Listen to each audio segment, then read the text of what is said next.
Hello everyone and welcome to Three Vertical dots.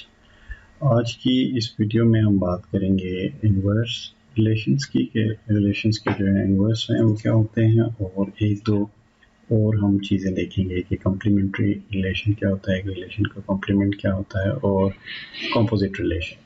तो सबसे पहले हम इन्वर्स रिलेशन से स्टार्ट करते हैं। किसी भी रिलेशन का जो इन्वर्स है वो बाय डेफिनेशन इस तरह से है कि suppose inverse of relation R inverse is equal to B of A belongs to B cross A such that AB belongs to R।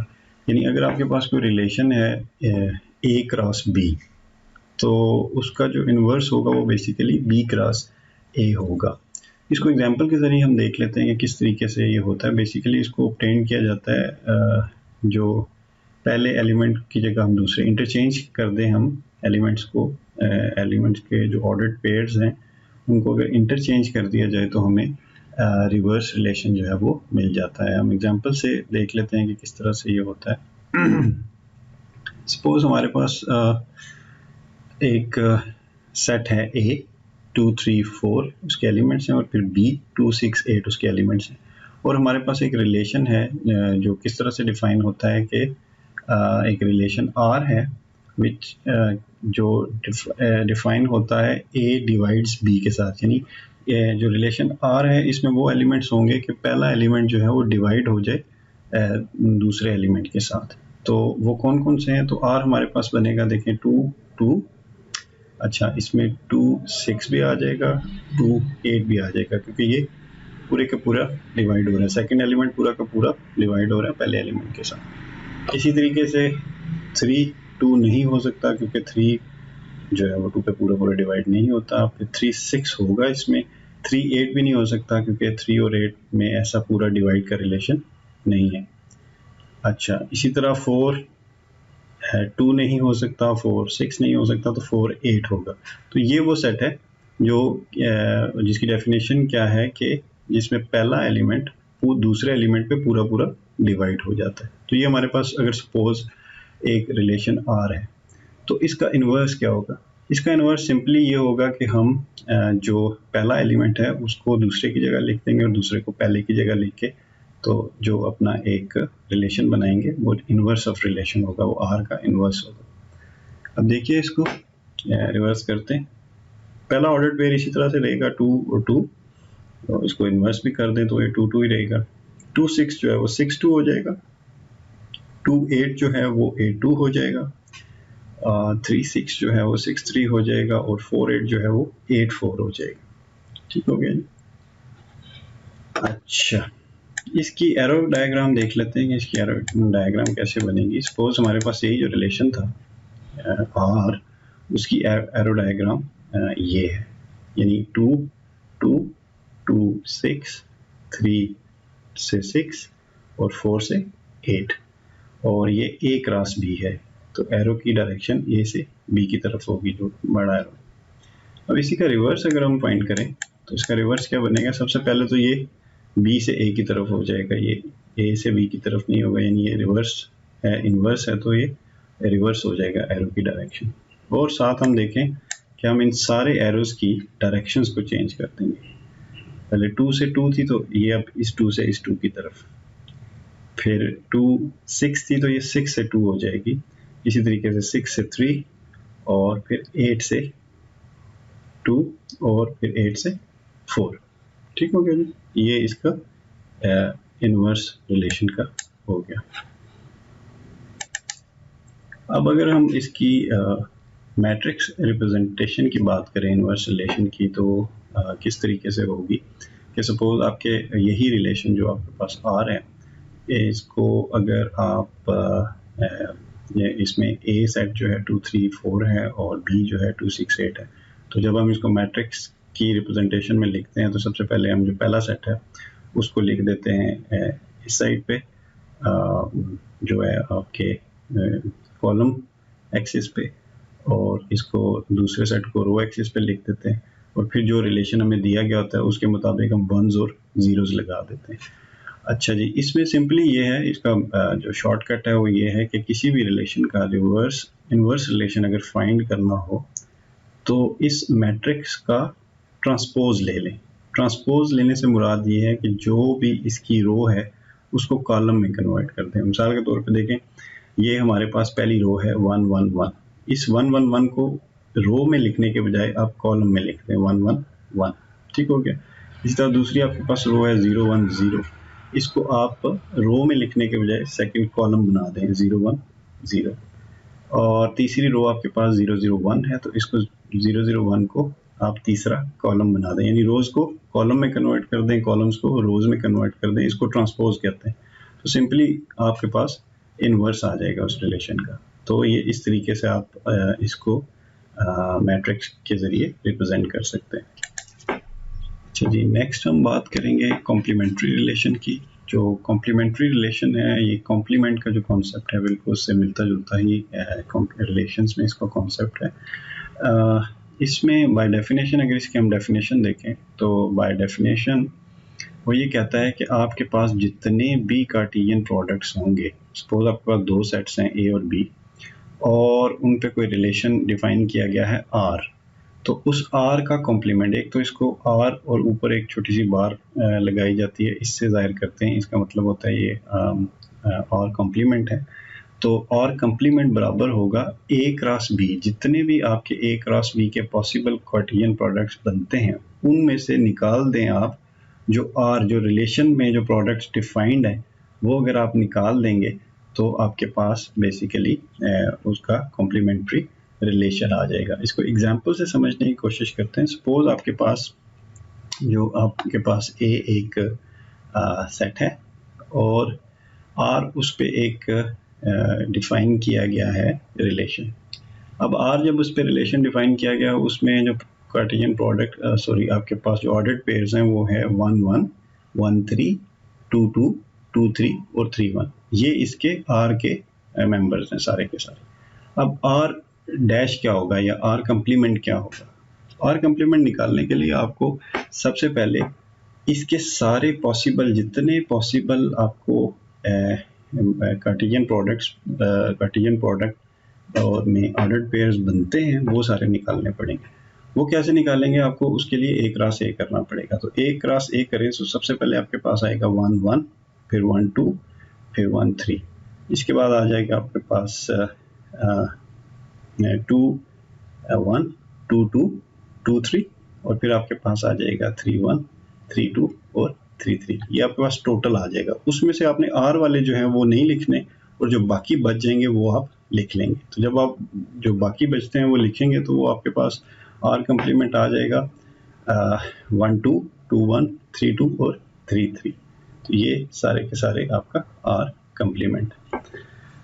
इसी तरीके से अगर एक और एक्सरसाइज देखें कि सपोज आपके पास जो है वो आर एक रिलेशन है जो कि कहता है कि जितने भी सेट ऑफ इंटीजर्स हैं उनमें से वो वाले इंटीजर्स लिखो जिसमें पहला जो है वो एलिमेंट जो है वो छोटा है दूसरे एलिमेंट्स के साथ, मतलब दूसरे एलिमेंट की निस्बत पहला एलिमेंट छोटा है।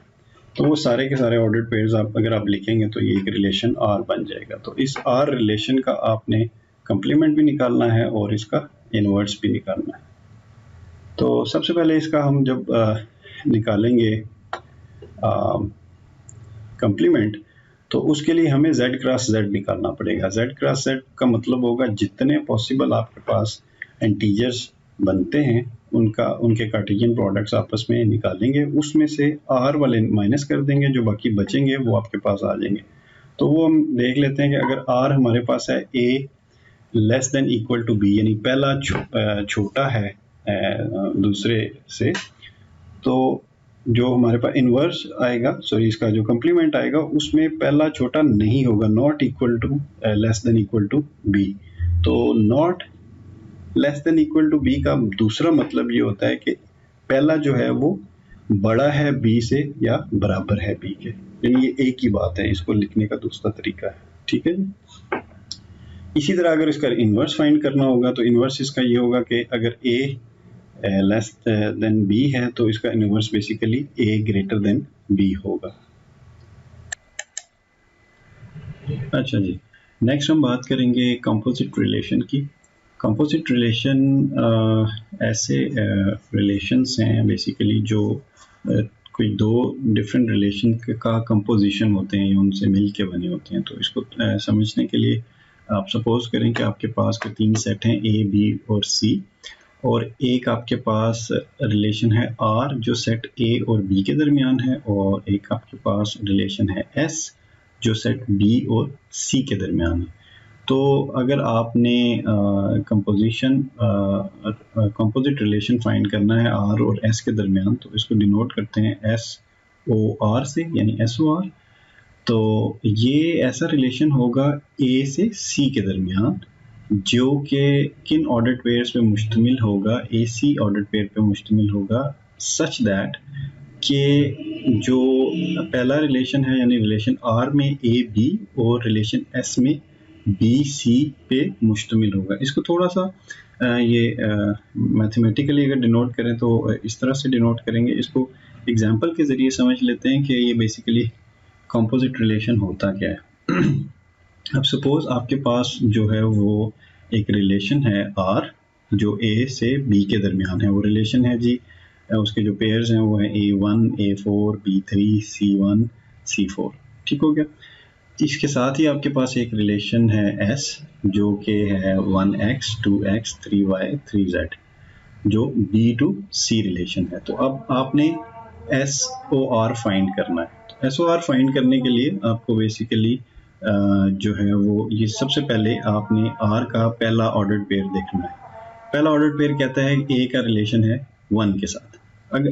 अब आपने जो 1 है उसको देखना है दूसरे रिलेशन में कि उसका किसके साथ रिलेशन है। तो 1 का रिलेशन है x के साथ। तो इसका मतलब यह है कि SOR में A और x आ जाएंगे। पहला जो उसका होगा वो A और x हो जाएगा। ठीक हो गया जी। फिर हमने R का दूसरा ऑर्डर्ड पेयर देखना है। दूसरे ऑर्डर्ड पेयर में वो कह रहा है कि A का रिलेशन है 4 के साथ। तो ठीक है, A का रिलेशन 4 के साथ है। A का रिलेशन 4 के साथ है तो 4 को हमने देखना है कि S में उसका किसके साथ रिलेशन है। तो उसका किसी के साथ रिलेशन नहीं है। इसका मतलब ये है कि ये इसका कंपोजिट रिलेशन नहीं बन सकता, तो इसको छोड़ देना। फिर आप तीसरे ऑर्डर पेयर पे आ जाएंगे। तीसरा ऑर्डर पेयर कह रहा है कि B का रिलेशन है 3 के साथ। तो B का 3 के साथ रिलेशन है तो आपने S रिलेशन में 3 का देखना है किसके साथ रिलेशन है। तो 3 का Y के साथ रिलेशन है। तो आपके पास जो SOR में रिलेशन बनेगा वो B Y बन जाएगा। ठीक हो गया जी। फिर आ जाए C का 1 के साथ रिलेशन है। तो 1 का किसके साथ है, X के साथ। तो C X आ गया। फिर आपका C का 4 के साथ रिलेशन है और 4 का आगे किसी के साथ रिलेशन S में नहीं है, तो इसको छोड़ देंगे। तो आपके पास AX, BY, BZ और CX SOR में आ जाएंगे। तो ये थोड़ा सा इसमें जो है वो थोड़ा ट्रिकी है। इसको एक और एग्जांपल के ज़रिए हम देख लेते हैं तो मज़ीद हमें ये कंपोजिट रिलेशन जो है वो क्लियर हो जाएगा। और एग्जांपल इस तरह से है कि जी सपोज आपके पास A जो है वो 1, 2, 3, 4 है, B जो है A, B, C, D है और C जो है वो X, Y, Z है।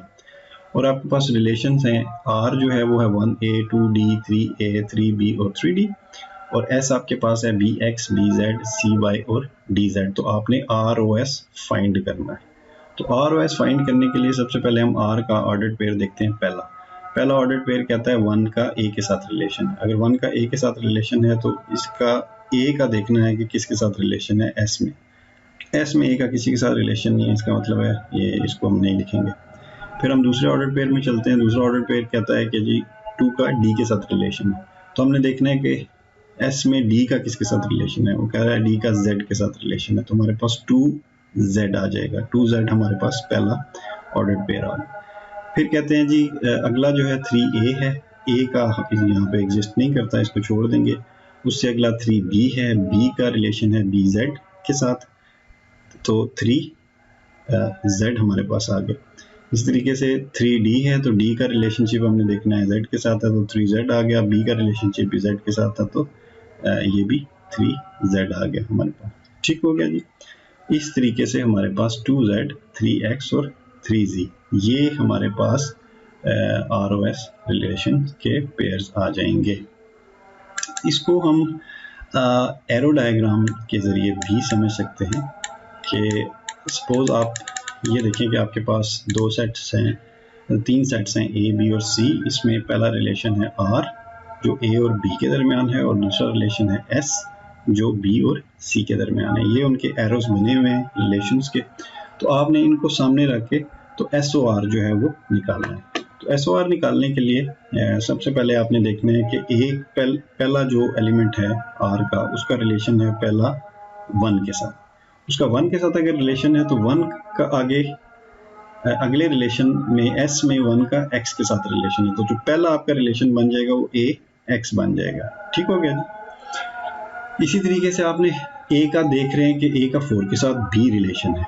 ए का 4 के साथ अगर रिलेशन है तो 4 का एस रिलेशन में किसके साथ रिलेशन बनता है? सी के साथ कोई रिलेशन है? इसका कोई नहीं है, तो इसको हम छोड़ देंगे। फिर अगला एलिमेंट आ जाए। अगला एलिमेंट बी है। बी का रिलेशनशिप बन रहा है 3 के साथ। ठीक है जी। और 3 का आगे रिलेशन y के साथ भी है और z के साथ भी है, यानी ये दो पेयर्स बन जाएंगे, यानी बी वाई और बी जेड। क्यों? क्योंकि 3 का आगे दो जगह पर रिलेशन है।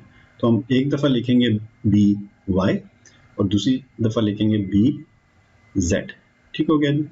उसके बाद अगले एलिमेंट पे आ जाते हैं। अगला एलिमेंट सी है। सी का 2 के साथ रिलेशन है, लेकिन 2 का आगे x के साथ रिलेशन है, तो सी एक्स, अगला जो हमारा रिलेशन बन जाएगा वो सी एक्स बन जाएगा। तो ये एस ओ आर के सारे रिलेशंस इस तरीके से बन जाएंगे। तो इस पर डिफरेंट तरीके हैं जो है वो कंपोजिट रिलेशन को लिखने के। हमने एरो वाला भी देख लिया और सिंपल जो है सेट्स वाला तरीका भी देख लिया। तो इस आज के लिए इतना ही। अगर आपको जो वीडियो पसंद आई है तो इसको लाइक करें। अगर आपका कोई क्वेश्चन है तो आप कमेंट में कर सकते हैं, और अगर आप चाहते हैं कि आपको वीडियोस जो है हमारी मिलती रहें तो काइंडली हमारे चैनल को सब्सक्राइब करें। Thank you.